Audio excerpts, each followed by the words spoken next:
Everyone, welcome to our channel ঝাল মিষ্টি হেসেল। আজ আমরা রান্না করব বিয়েবাড়ি স্টাইলের একেবারে বাঁধাকপি রেসিপি, যেটা কিন্তু একদম বিয়েবাড়ির মতন খেতে হয়। সকালবেলা ডালের সাথে একটুখানি বাঁধাকপি, দুপুরের খাবারের সাথে বিয়েবাড়িতে এরকম খাবার তো আমরা খেয়েই থাকি। একদম ওরকম স্বাদ গন্ধ পেতে হলে আজকের রেসিপিটা কিন্তু আমার দেখতেই হবে। চলুন তাহলে শুরু করি আজকের বিয়েবাড়ি স্টাইলের বাঁধাকপি। কড়াইটা গরম হলে এর মধ্যে প্রথমে দিয়ে দিলাম অল্প একটু গোটা সাদা জিরে, তারপরে শুকনো লঙ্কা, দারচিনি আর কয়েকটা এলাচ এবং গোলমরিচ, আর দেব এর মধ্যে অল্প একটু পরিমাণে নুন। এই সমস্ত কিছু কিন্তু আমরা শুকনো খোলায় হালকা করে ভেজে নেব। শুকনো খোলায় এটা যখন ভাজবেন মনটা কিন্তু আপনাদের ভালো হবেই হবে, কারণ এত সুন্দর একটা গন্ধ বেরোবে যেটা কিন্তু বাঁধাকপির রেসিপিটাকে একদম অন্য মাত্রায় নিয়ে যাবে। আমরা একটা হামানদিস্তার মধ্যে এটা ভাজা হয়ে গেলে গুঁড়ো করে নিয়ে নিলাম। দেখুন ঠিক এরকম গুঁড়োটা হয়েছে। তারপর একটু বেশি পরিমাণে মাস্টার্ড অয়েল দিলাম। মাস্টার্ড অয়েলটা গরম হলে এর মধ্যে দিলাম কিছুটা কালো জিরে, আর আমি এখানে দুটো বড় সাইজের পেঁয়াজ কুচি করে নিয়েছিলাম। সেই পেঁয়াজগুলো দিয়ে এবার পেঁয়াজগুলো আমি ভালো করে ভেজে নেব। পেঁয়াজগুলো ভাজার সময় কিন্তু আমি ফ্লেমটাকে মিডিয়াম টু লো করে নিয়েছিলাম, যাতে পেঁয়াজগুলো বেশি পুড়ে না যায়। এবার যেহেতু বাঁধাকপির রেসিপি, তাই একটু বেশি তেল তো আমাদের লাগবেই, না হলে বাঁধাকপি কিন্তু খেতে ভালো হবে না। আমি এখানে পুরো রান্নাটাই মাস্টার্ড অয়েলে করছি। আপনারা যদি মনে করেন রিফাইন্ড অয়েলে করবেন বা অন্য কোনো অয়েলে, সেটা করতেই পারেন। এরপরে আমি অল্প একটু একটা সিটি দিয়ে আমার এখানে আলুগুলোকে অল্প বয়েলড করে নিয়েছিলাম। সেই বয়েলড আলুগুলোকে এই পেঁয়াজের মধ্যে দিয়ে এবার আলু আর পেঁয়াজ সব কিছুকে একসাথে ভাজা ভাজা করব। এর উপরে দিয়ে দিলাম অল্প একটু সুন্দর কালার আসার জন্য হলুদ, তারপরে স্বাদ মতো লবণ। এবার সমস্ত জিনিসগুলোকে আমরা একসাথে মিক্সড করে নেব।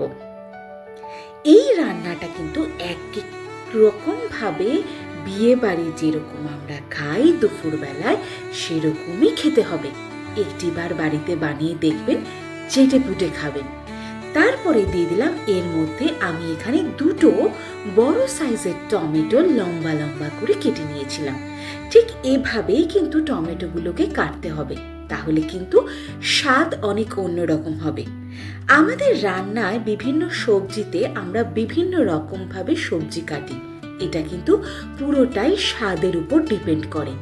যেরকম যেরকম সবজি সেরকম সেরকম স্বাদ। তাই এই বাঁধাকপিটায় কিন্তু আমরা এরকম লম্বা লম্বা করে টমেটোগুলো কেটে দেব। তারপরে আদা, রসুন আর লঙ্কা আমি এগুলোকে পেস্ট করে নিয়েছিলাম। এই পেস্টটাকে এর মধ্যে দিয়ে দিলাম।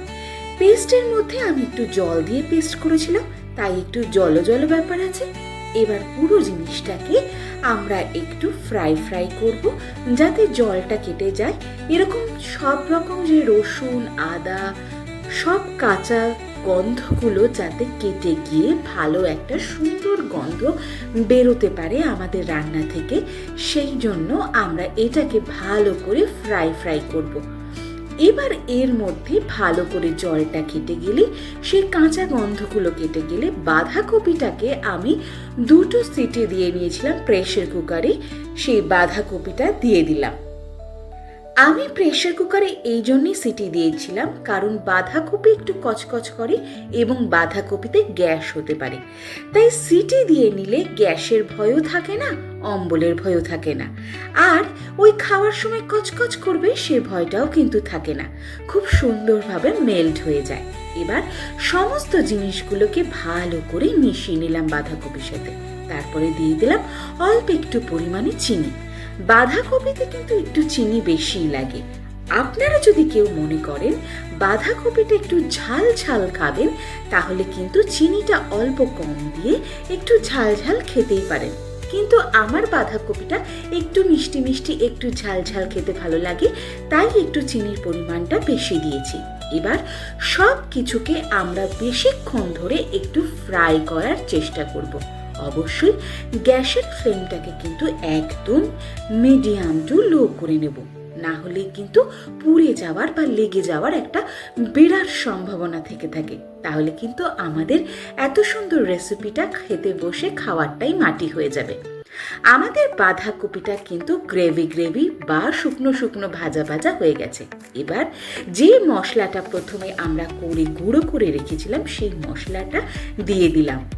এই মশলাটাই কিন্তু একটা জাদুকরি মশলা, যেটা কিন্তু বাঁধাকপিকে একদম বিয়েবাড়ি স্টাইলে করবেই করবে।